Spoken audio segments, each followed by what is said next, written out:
Earthlings. Hello there, Aaron here, aka AJ, aka Papa. It is December 15th, 2019, and I am back with another vlog to feast your eyes and ears upon. Will you do it for me, baby? Yeah. I am sitting here in the Dunkin' Donuts line because I need coffee before I head to the restaurant today. I'm very tired, even though I slept like a baby, but it was one of those sleeps where like you slept really hard. So when I got up this morning, I was like slightly disoriented, kind of confused about what life I was living, and just felt a little like very groggy. I kind of almost felt like I had taken a sleeping pill or something, even though I didn't. So getting my coffee, and I'm just a smidge ahead of schedule, so that will give me a little bit of time to vlog while I'm sitting outside of work waiting to go in.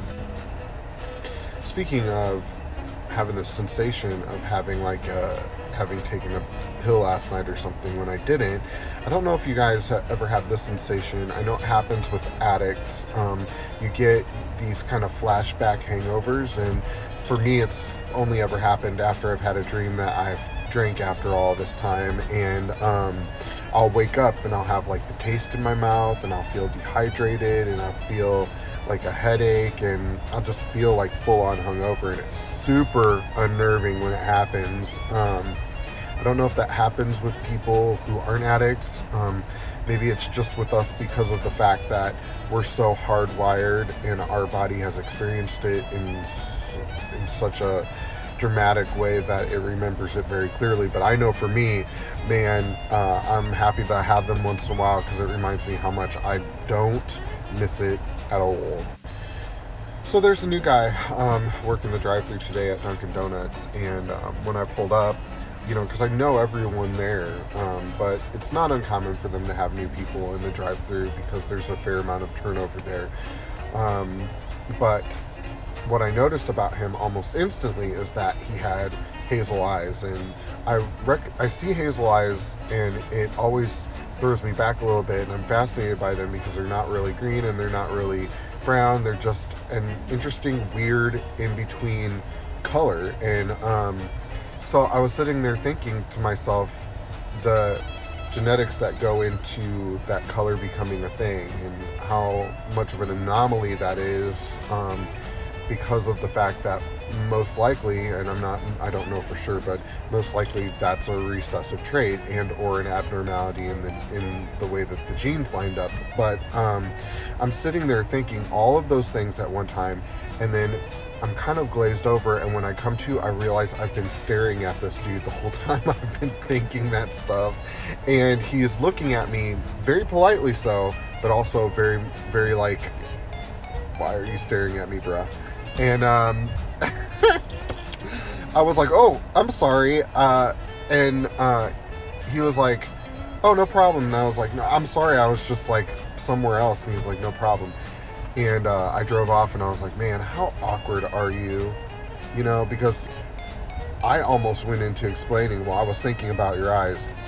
Come on, dude, don't do that. And honestly, it's so funny because in those situations, people tend to think the wrong thing about that, and I was so in an innocent place. It's so funny. Only this guy.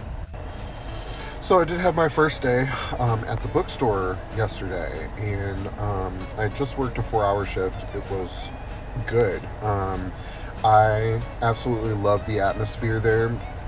What's even cooler is that the people there seem really very nice and very earnest, and the company is so focused on employees and like treating the employee fairly and well that it's kind of filtered down through the people. And literally every person that I worked with or that I came in contact with while I was training yesterday said how much they loved working there. And that was not prompted. It wasn't when a manager was around. It was when we were like standing and either getting one-on-one training alone or just like passively as we were working our way through learning things. So that is really impressive, that they feel that strongly about it. Most of the people there It's their second job, but they said that they absolutely loved it there. So I am inspired by that, and I'm hoping that the schedule will work out between the restaurant and there. My main concern is that when we were going through and scheduling me, the way that the bookstore works is I have to work 2 7-hour days and 3 4-hour days for a total of 26 hours. And when we were going through, I already had the schedule for obviously the rest of this week and then next week as well, for the restaurant. And as we were going through the way that I was scheduled, it really made it impossible for me to have a day off, because those 7-hour shifts had to go on my days off because they wouldn't fit on top of another shift at at the restaurant. So I know that working every day is not sustainable. But I will be working every day for the next 3 weeks. However, with that being said, what's nice about the restaurant is I can schedule myself, every day, but if I need to, I can release shifts at the restaurant and have them picked up by coworkers. But the reason why right now I'm really leaning towards working every day is because there's always this transition, and while I'm getting trained at the bookstore and settling in there, until I get a paycheck, I'm still completely reliant on the restaurant for the entirety of my bill money. So I need to continue to work as many hours as I can at the restaurant while still satisfying what they need me to do at the bookstore until things even out, until I get a paycheck. So it's going to be interesting the next 3 weeks to see how things go and how it's going to affect the vlogging too, because with me work, I'm going to have less time to get things done, but we will fit it in because this vlogging has become super important to me. Speaking of vlogging, I went back to look and see how many days I've been vlogging so far. It feels like I've been doing it for a year, even though it doesn't feel like a chore. It just seems like it's been part of my life for forever now. And I went back and looked, and October 23rd, so it's not even close to a year. But what's really interesting is that I've done 54 videos between the time that I started vlogging and now. And I've done it every day without fail, with the exception, the only day that I took a day off was on Thanksgiving Day. And honestly, on Thanksgiving Day, it felt really weird to not have it, to do that day. And so I had said in the video prior to Thanksgiving that I was taking Thanksgiving and Christmas Day off, but then I decided to do Vlogmas, so I can't take Christmas off because it's part of Vlogmas, and I really missed it on Thanksgiving Day. So I don't think I'm going to really worry about taking days off unless I feel like it. And here's my thought process about it. It's just that I know me, and if I take too many days off in a row, it will become a habit that I don't do it, and I don't want that. I want to continue building this thing that I'm doing, and I really enjoy it, and I notice the benefits of it, so I'm going to keep going and keep doing. And I don't know if this, if I'll ever find a big audience. I don't know that matters. A lot of this is just me being able to speak out into the universe, and I don't know, have a dialogue that, I don't know, it's different. When you write it down, it's great, and it helps you organize things. Speaking it out loud does something completely different. So it's really cool to have this as a part of my life, and I hope that whoever is watching it is having a good time with it too. So if you know me, you know that I deal with the laws of attraction quite a bit. I like the concepts of it. I like the universal law of it. Someday I'll talk about, how I arrived at this and how I reconcile it in my mind, having grown up as, a Christian. I would still consider myself a Christian. I just think that religion sometimes simplifies things, or maybe overcomplicates. It depends on how you look at it. And someday I'll talk about all that, but I'm not going to do it right now. But am a believer in the laws of attraction, and lately I've been working with them because I go through these like hills and valleys where I'm really focused on it and I notice a lot of great things, and then I go through periods of time where I'm exhausted and I can't seem to muster the energy to really focus on it. And right now I'm starting to ramp back up into feeling really focused about it and really wanting to focus on it.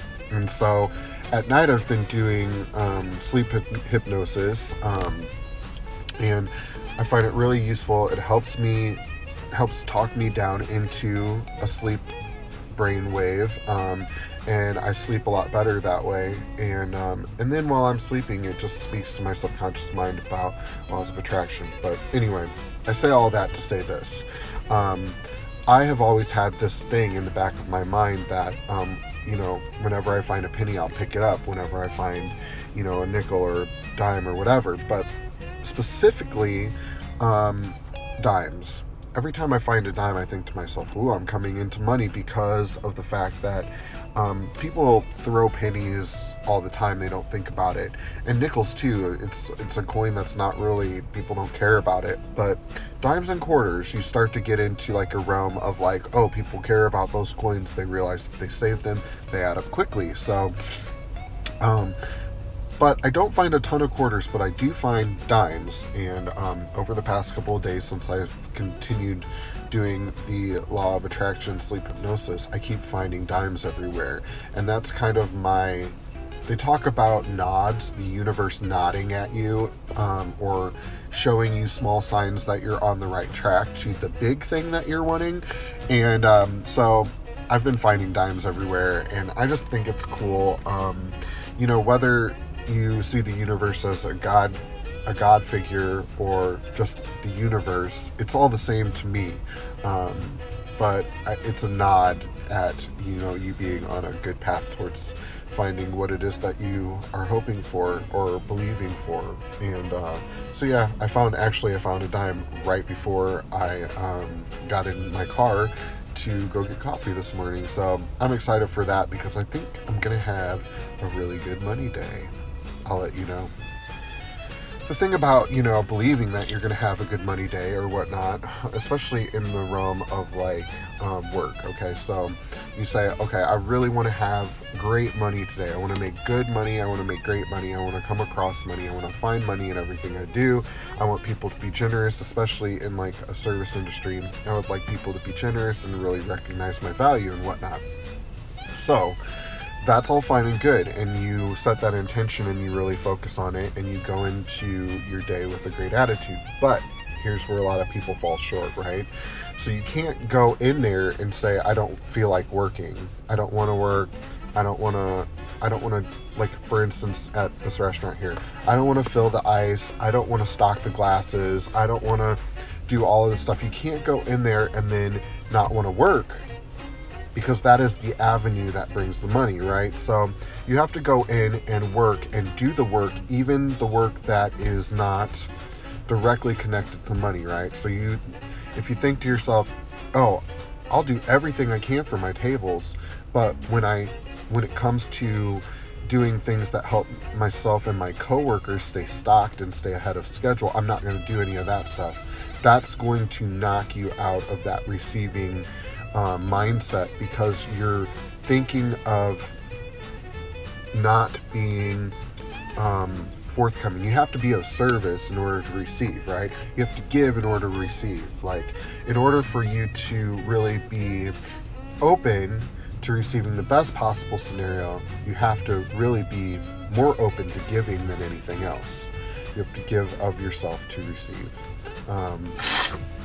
And also, there's a lot of this thought process, like being helpful to the people around you at work and doing the work that doesn't directly affect your money is the right thing to do. And when you do the right thing, then you can receive the good thing. So there's a lot of like really interesting talk about all of that stuff. And I always thought that the laws of attraction were super simple, and they are, but when you get into the dynamics of it and start to think about it more, it gets really actually interestingly complicated. But I would say for most things, keep it simple.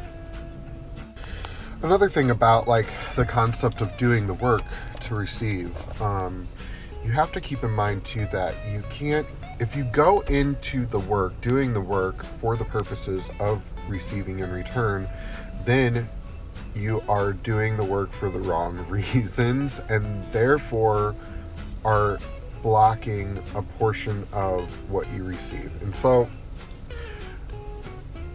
all of that being said, the best thing that you can do is go into your situation. You set the intention, right?